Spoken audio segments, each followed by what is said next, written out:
This live stream is sponsored by me, my merch. Are y'all okay? I see that it's mirrored. This is the first of two new Kimberly merch designs. They're over on my personal site right now while we build up the professional site. The link is in the For Harriet bio right now. Are y'all okay? Because I say that all the time and we are not okay. Nobody's okay. Clearly not. Make mental health care free. All right, so that's that in addition to Christmas merch because I am super into Christmas this year. And I have explained this before, but I am saying that these videos are sponsored by the merch because I never want to do another brand deal. I never want to work with another corporation I don't care about, that doesn't care about you, you know what I'm saying? And so the way for me to get around ever having to work with another corporation, company I don't care about, selling bullshit that you don't need, I wouldn't buy, is by selling merch. Also, the merch is not shitty, you know? So the other thing is, didn't want to make another screen print tee, okay?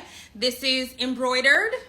This is the navy color. I've also worn the dusty rose. So I appreciate y'all. We already have like almost 100 orders already, and I've not even come on here and promoted it. So thank you guys so much. All right, let's see if Dr. Nikki, I will send her the, oh, we did it. Yay! Hi, let me see. Can you hear me? I'm using my AirPods, but I can take them off if it's not very clear. I can hear you, but in the chat, let us know if Dr. Nikki is muddled or not clear. Okay. Okay. First of all, how have you been? How are you doing? Like you just said, we're not okay. No. I live in Texas. I'm very much not okay. Yeah, same. Mm-hmm. Between the abortion stuff and, you know, the governor stuff and, you know, but I will say where I live, a Black woman named Jasmine Crockett. Oh, yes! Mm-hmm. She won to replace Eddie Bernice Johnson. I was pulling for Nice. her, rooting for her, so I'm so glad she won. Yes. And that, yes. you know, it's not looking great.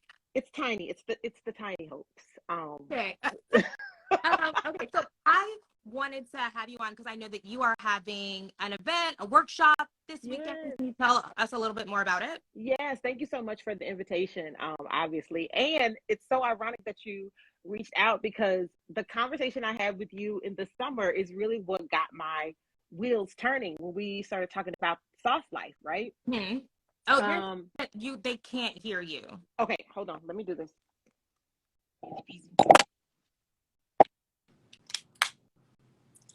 What about now? Yeah. Okay, that's much better. Okay, cool. I had a live earlier this week that had a lot of echo and it had me really paranoid. So I didn't want that to happen again.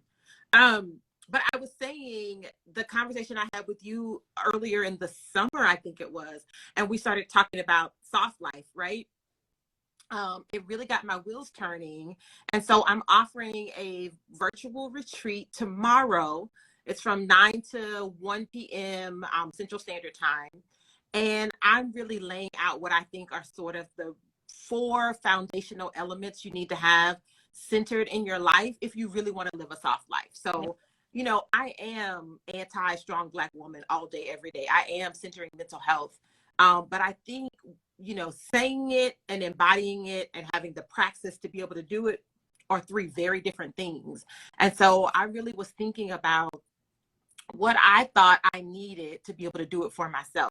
And anytime, all the therapy work that I do, all the coaching work that I do, any of the other offerings I have, you know, I am as much the client as the client is, right? I am a 40-something-year-old Black woman. I'm firmly Gen X, and I'm always working to be as free and healthy as possible. And so in me thinking about, well, if I want to do this soft life thing, what would that look like? And so I thought about the importance of authenticity, because there's so much that really pulls at us for us to not even know who we are.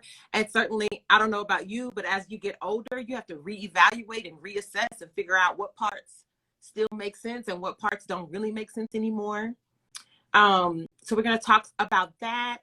We're going to also talk about self-compassion, because I think that that is a concept that is sorely, sorely lacking in Black women. We get really, really used to listening to our inner critic. We rely on our inner critic to motivate us, to keep us going, to sort of fuel our success. But the antidote to that is self-compassion. And what happens is we get so used to having these high ass unrealistic expectations for ourselves that when we don't meet the mark, when we experience our humanity in any way, shape, or form, it feels like a failure. We don't know how to really resolve it. And so we need to really lean more into self-compassion. It's really about all the shit that we naturally do for other people and turning it in on ourselves. And then, of course, we're going to talk about boundaries, because we all need practice with those. And then the last piece is my, one of the things I always love to talk about, and that's pleasure, and really developing a pleasure praxis. Because what I always say is, if it's not giving pleasure, what's the point? We can have all of our liberation efforts to do what? Just survive? No, I want my liberation to look like pleasure. I want it to look like joy. So I'm going to work with all the participants who sign up. There's still room for you to sign up today. I'm keeping registration open till this evening, and we're going to unpack all 4 of those pieces, and you'll walk away with some tools. We're going to do some self-reflection. We're going to do some self-disclosure. We're going to really lean into all the vulnerability of that stuff. And I'm excited. I've been working on the materials for the past couple of weeks, and every time I look at it, I'm like, oh, this is so good. Oh, this is so good. So. Okay, so to address a couple of questions from the chat, this is going to be reposted here on the Instagram. So if anybody misses any part of it, they can just go back and watch. Okay, yes. I have a couple questions for you. A couple and a couple new ones. Yeah. Okay. Since our conversation got posted on the YouTube channel, do you read comments? No. Oh, wow. Help me. I can't. So not even on your TikTok? You don't? Sometimes on TikTok I do. Okay. I do. Yeah. But not YouTube. Wow, that's okay. Love that for you. something that came up on the YouTube channel was basically the introductory part. The first, maybe third, was just talking about relationship between Black women and Black men. And then we got into some other stuff toward the end. And a common comment was, why are Black women spending so much time talking about how to have better relationships with Black men? Black men don't do that for Black women. Why would you want to spend any time thinking about how we can do better, how they can do better, what they need to do? Are they doing that for us? And I am so fascinated about what your thoughts on that kind of thinking are. Yes. Okay, I'm of 2 minds. Okay. I'll do the low-hanging fruit first, right? There's a lot of Black women in relationship with Black men right now. And so most of the comments that I was making and the work that you've probably seen me talk about on TikTok is really targeting those women, because you've made a decision, you're in a committed relationship, you've decided this is what you want for yourself, but I know for a fact that you are not being seen, valued, validated, cared for. And so part of my work is, how do we give you tools to be able to do that? And there is nothing that you can have in life if you're not clear about yourself first. So I do a lot of work with individual Black women around really getting clarity about what their values are, how to advocate for themselves, how to make sure that they are being loved, valued, and respected in relationship. Yeah. So that's why I continue to talk about it. It's not like we have all gone on strike and just decided no more Black men for us. No, there's millions of Black women in loving relationship with Black men right now today, or trying to be in loving relationship. Yeah. And go ahead. Add that, like, loving relationship includes romance, includes sexual relationship, but so many of us are in community relationship with brothers, uncles, cousins, like whatever. Yes. Who we talk to a lot, interact with a lot, love dearly, but just ain't doing right. It ain't doing right. And I always use the phrase loving relationship, intentionally, because it does traverse, right, all of those different domains of relationship.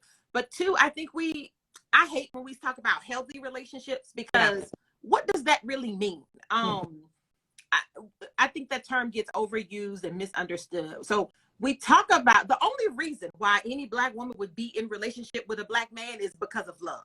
Yeah. Right? Love is at the foundation. You're hitting on something. Okay, yeah. That's it, right? It is work. It is work. So the love has to be at the foundation, but we also know love is not sufficient. It is not nearly enough. And so that's why we spent time talking about that. Yeah. Another comment that I saw a lot was you're being too kind, too generous to Black men, giving them too much space. And so why do you approach your conversations about Black women in loving relationships with Black men in a place that seems to be more open, like not necessarily antagonistic, maybe like you're saying it straight, like y'all need to get your shit together, but not like y'all are a lost cause? Yeah. Oh, because if I go there, then there's no coming back. Like, what's the point? Yeah. Yes. Trust and believe. I don't want anybody who's ever heard me talk about this to think that I am a pick-me or that I have like some pie in the sky understanding of Black men. Baby, I struggle just like the rest of y'all. And I think for me, the struggle is what's important. So the minute I stop being open is the minute I decide to stop struggling. I'm very much either I'm going to work for and with you, or you're dead to me. Like, you really do not exist. And I'm not, my understanding about liberation is that we're not going to come through on our own. And two, I do have enough of an objective intellectual understanding to take context into mind, right? Yeah. I recognize that systemic gender depression impacts Black men just as much as it impacts Black women, but very differently. And so I can't begin to ask for there to be understanding from my experience and in context with all of that if I'm not willing to do the same. Now, that does not mean I'm opening myself up to mistreatment. That does not mean I'm opening up myself to disrespect. That does not mean that I'm trying to hear any of that alpha male bullshit. I'm not trying to be submissive. I'm not trying to do any of that. But what I am saying is, if we stop having the conversations, if there is not a possibility of reconciliation, of hope for growth, then really, what are we doing? So we all going to capitulate to dating men outside of our race if we're heterosexual, or we're all going to become queer? None of those. That's not a realistic sort of approach. So we got to work with what we got. Yeah. I cannot remember if I said this before or after I talked to you. Did we talk in that conversation about the controversy that happened after I said that all Black love is struggle love? Yes. Okay, good. Just wanted to make sure that we touched on that. Okay, so let's get into the soft life stuff. Something that really popped out at me when you were just recounting the 4 things that you were going to discuss is self-compassion. Okay, so something that I've had to work out of is doing things out of spite, achieving things out of spite. Like, oh, I'm gonna make this amount of money or get this amount of followers or get this many views, and I'm gonna show them, they doubted me, and I'm gonna show them like I'm successful now. And it feels good for a short period of time when you're doing that and you reach the thing, but then afterwards you're like, they didn't even see, right, because they ain't think about you. Yeah, or maybe they did see, but it still doesn't make me feel better. Yes, yeah. And so that's why I talk so much about self-compassion with us, is because so much of our survival gets externalized, right? All of those indicators you just talked about were external, material, tangible successes. And the reality is, yes, they feel good. We live in a world that's inherently built around classism and productivity. We're not going to divest from that anytime soon, right? So it makes sense that we sort of set these external markers for ourselves. But the reality is, none of that shit sustains us. Like, that's not really what life is ultimately about. And so when you do so much externalizing, that really gives all of your personal power away to the whims, the evaluation, the attention of whatever is outside of yourself. And I think that happens a lot. We get so used to chasing, right? I always talk about like high achieving Black women. We've probably done well in school. We got really rewarded for that. You know, you probably got money or success for being on the honor roll. And then you go to the right college and you do all the right things. You probably have an advanced degree. You hit the career track. All of this external stuff, right? Marker, marker, marker, marker, marker. And then, but what does it fuel for you on the inside? Yeah. And we can really very easily lose sight of that. And that, I think, is what contributes to like feeling bitter and feeling jaded. Is because you're like, nobody's giving me the same rewards that I was getting when I was in the 5th grade spelling bee. And it's like, yeah, you got to get that to yourself. Yeah, man. Okay. I have found that being purely motivated or primarily motivated by the external stuff made me afraid of silence. It made me afraid of stillness because you're moving, you're moving, you're moving. You have an objective in your mind. I'm doing this because I'm going to show them or whatever. Yeah. But then when you're not moving, like, oh, like insecurities, doubt, fear. Yes. It's Who like, am I? Is this good enough? So, what should I be doing? yeah, exactly. So I don't have to deal with that. So how can we get comfortable, I don't know, not moving? Yes. So that's the opposite way of thinking, that we have to anticipate it will be uncomfortable. Yeah.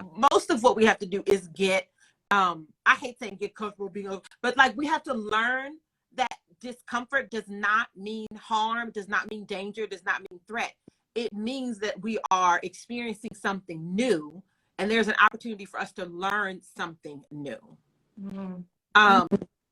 And you know, it's easy to be distracted. I'm going to tell myself, I am so addicted to social media in a way that I don't want to be. I did not get on social media for a long time. It wasn't until I was trying to really launch a brand and a business that I was like, okay, I got to go in there because I know my brain. I know that I'm going to constantly be looking to like, how many people commented?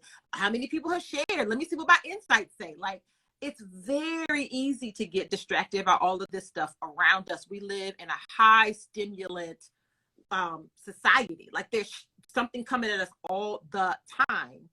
And so when you pull back on that, when you slow that down, of course it feels uncomfortable. It's foreign. We get used to being able to check things off a list and be productive, and being still with yourself. Yeah. There's no marker for that. There's no gold star for that. You don't know if you're doing it right or not. Yeah. And so all of that stuff is what makes it uncomfortable. And then we don't usually spend enough time just being with the discomfort long enough to move past it. So we never know what's really on the other side of it. Ah, that's a good point. That is a good point. Okay, so I've seen a couple of things in the comments that I want to highlight. Okay.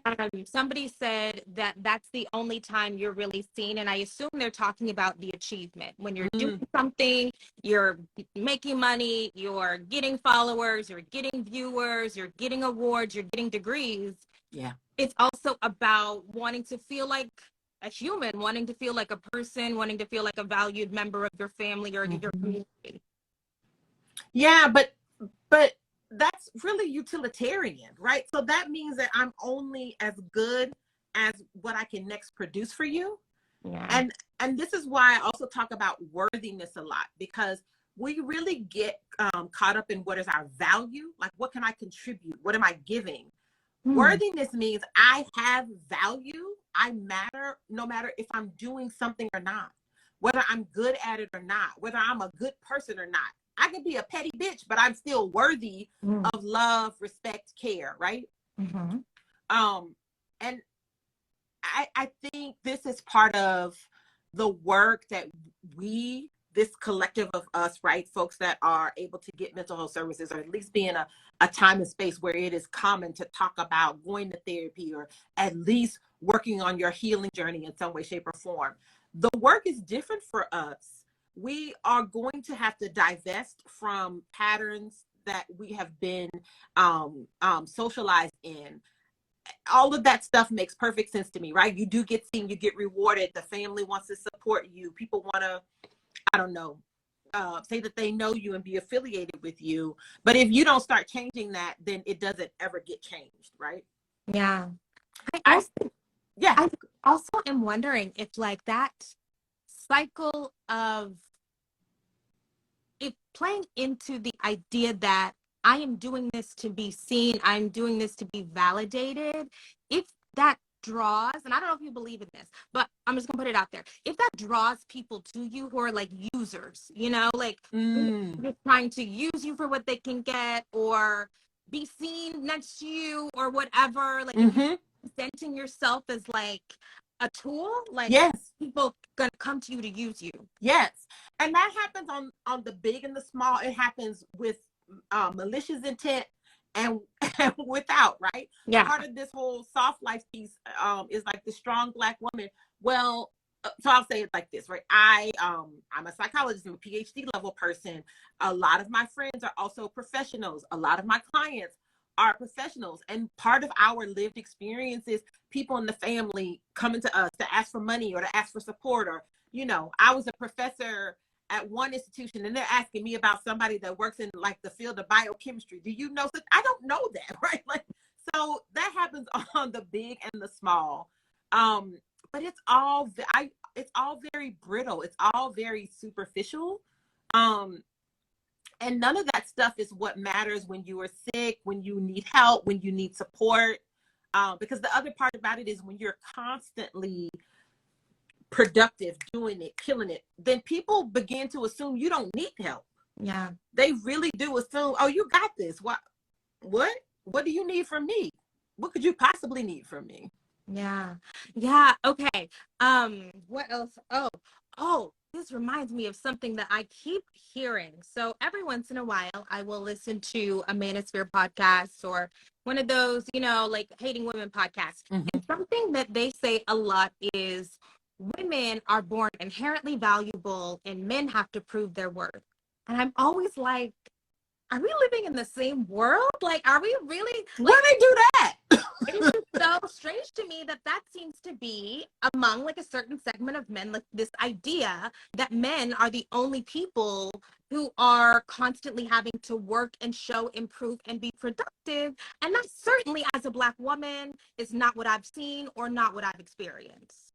No, that is so ahistorical. It's so that is delusional. Like, Black women were the first women in the workforce. And I'm talking about like paid labor. Like, white women were not working. Black women have been working for generations. Like, and we work externally and domestically. We're working outside the house, in the community, and in the home.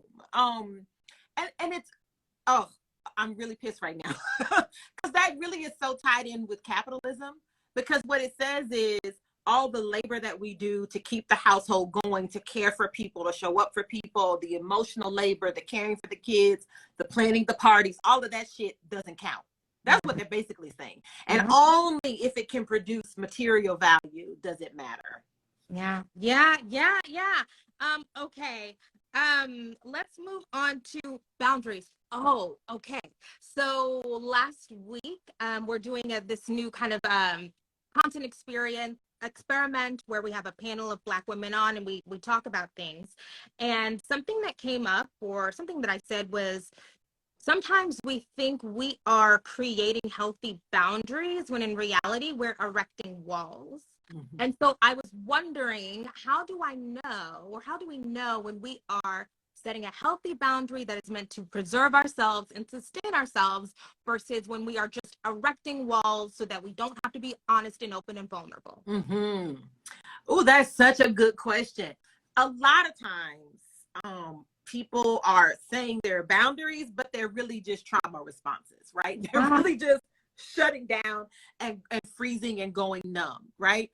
When we talk about boundaries, they are not retaliatory. Mm.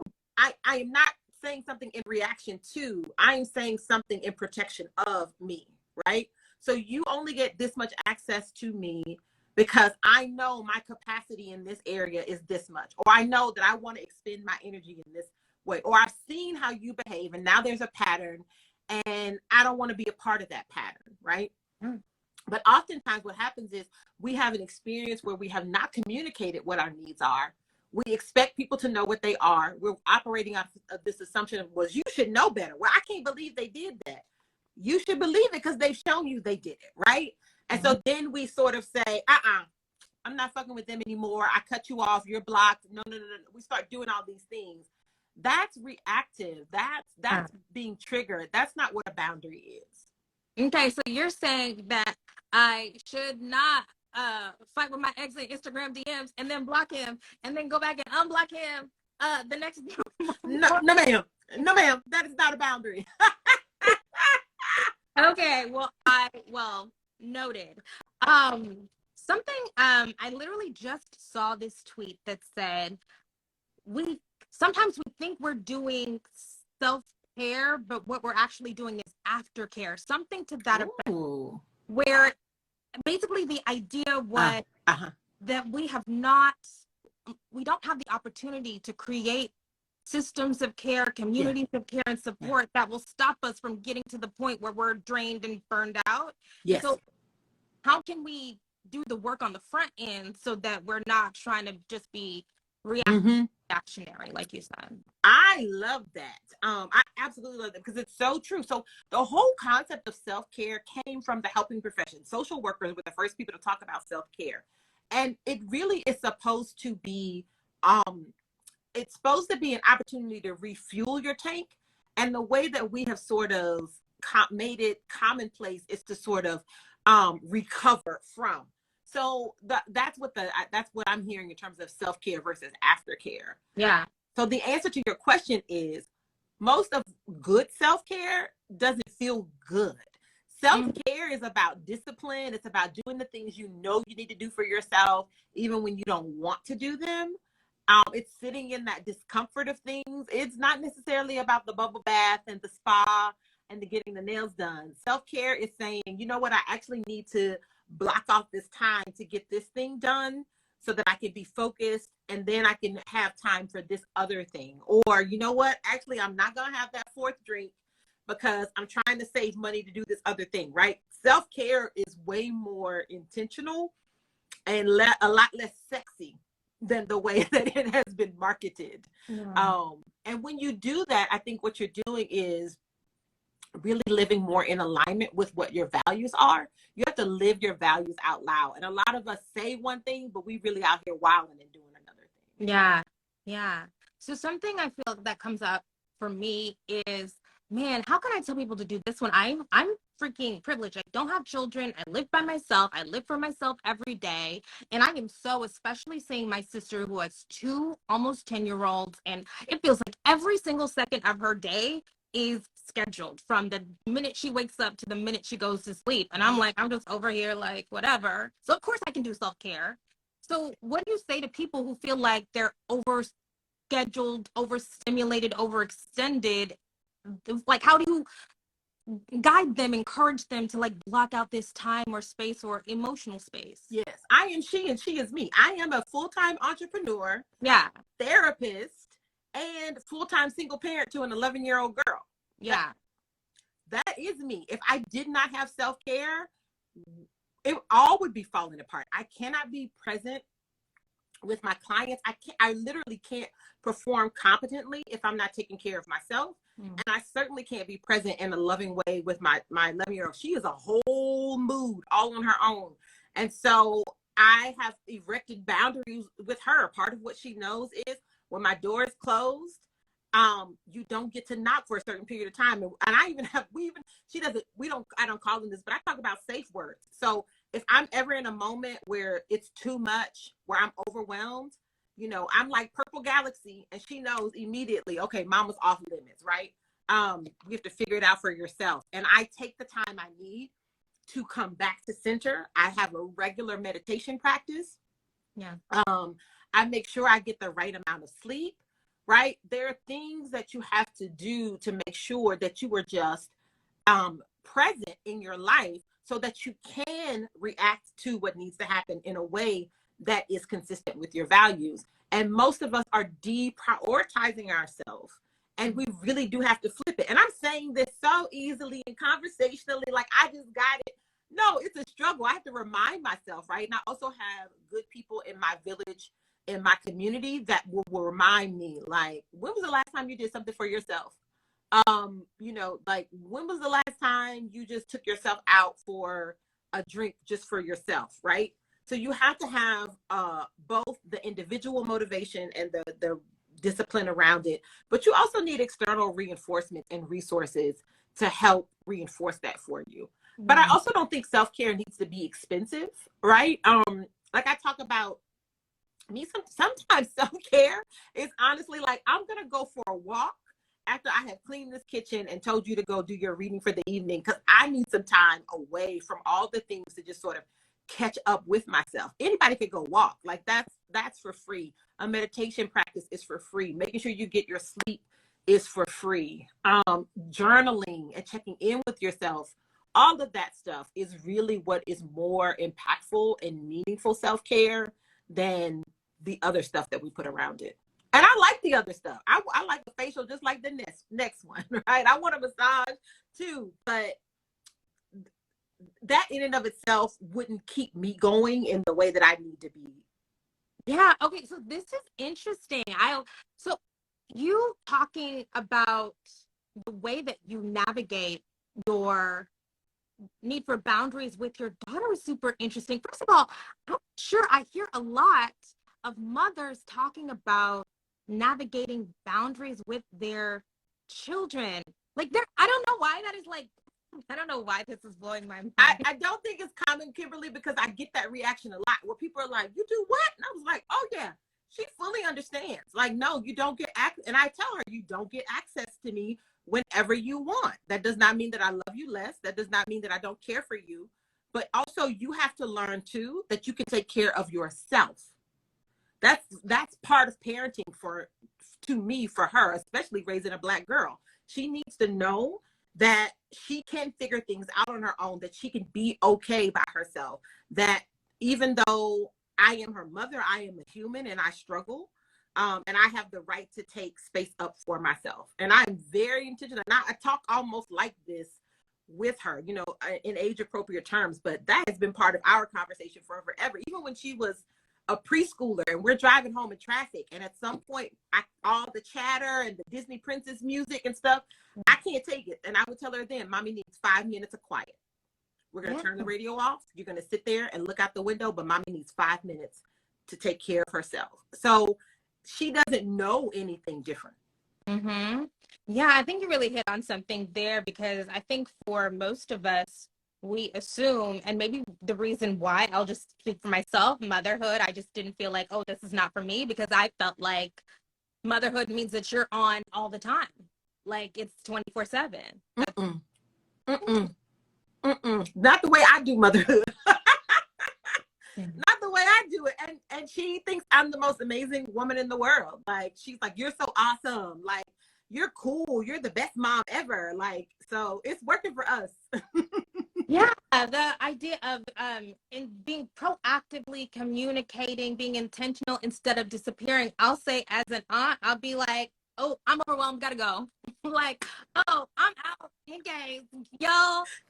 Oh, okay. So this is actually really giving me things about how to better communicate when I am overstimulated. Yes. And as an aunt, yeah. Yes. Because kids are a lot. Please. Like, I love my daughter. I chose to have her. I knew I was going to have her as a single parent. But also, I don't like a whole lot of kids either. Like, I'm very clear about that. It's a lot. It's a whole different way of being in the world. Their energy is on a whole nother level. They don't know what boundaries are, all of that stuff. So I totally get it. So I have had to create that for us, for my own like self-preservation. And I am totally okay with saying this is for my own self-preservation. I don't feel any kind of way about that as a parent. Yeah. Ooh, interesting. Okay. Let's end this on the idea of pleasure. I think we're getting better about having more conversations about pleasure, about embracing it. We're talking about sex toys. We're talking about positions. We're taking dick riding class. Yes. Yes.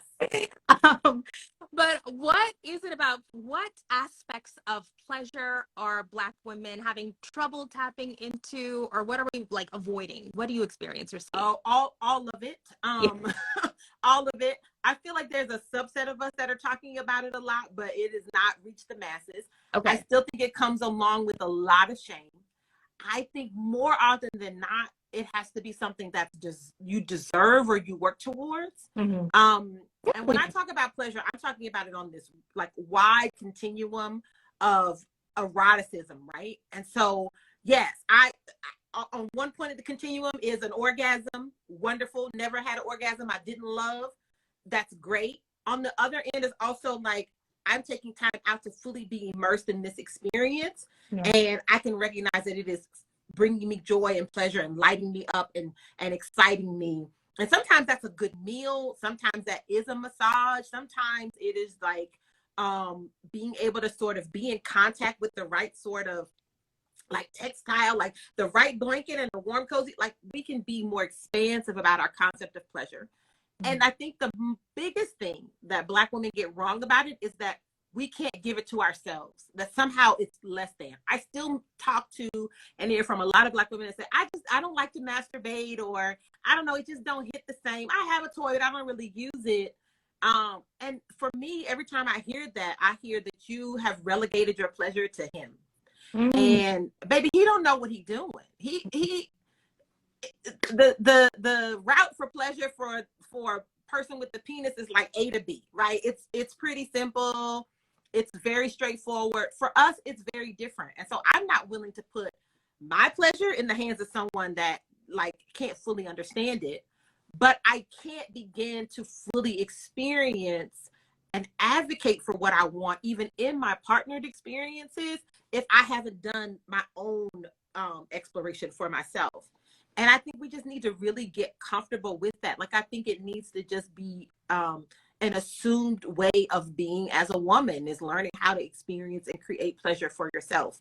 And then you could talk about articulating it or advocating for it. Like, I know people that are married or partnered, and if I start talking about masturbating, they're like, but I have a partner. And what that's got to do with how you feel at 10 o'clock on a Tuesday morning?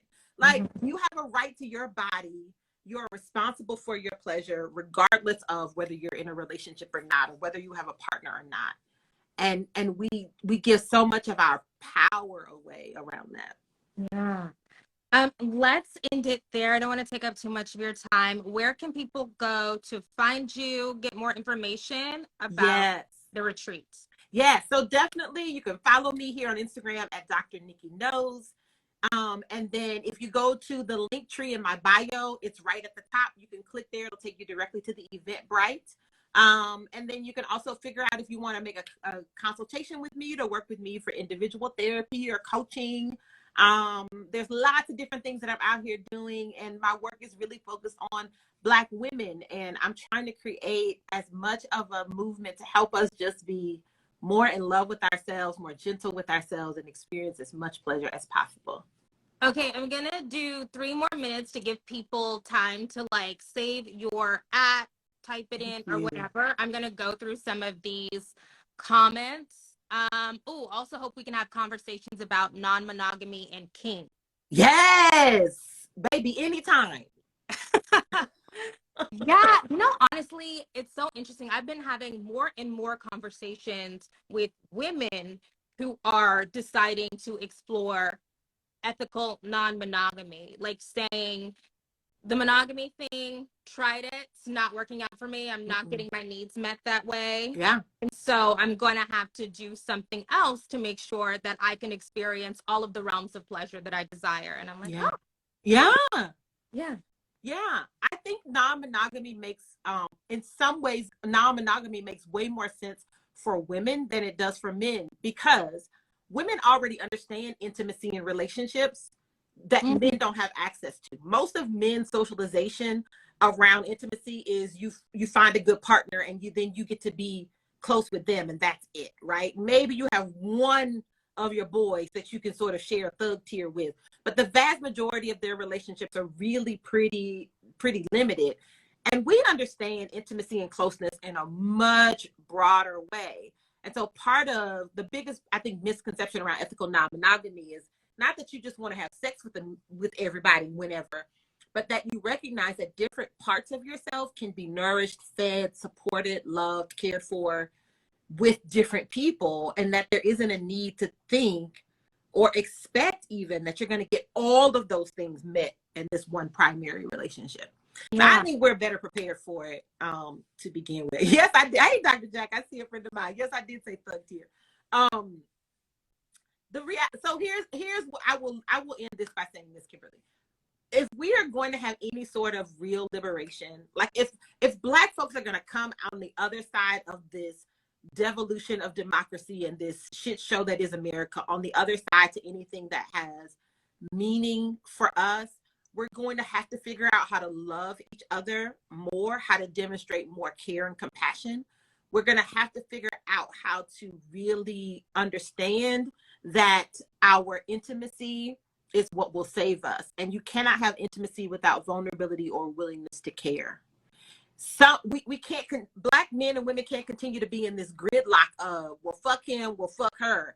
Like there's gotta be some place for us to begin to build the bridges, or we really won't come through on the other side of it. Yeah. I'm gonna take your word for it. But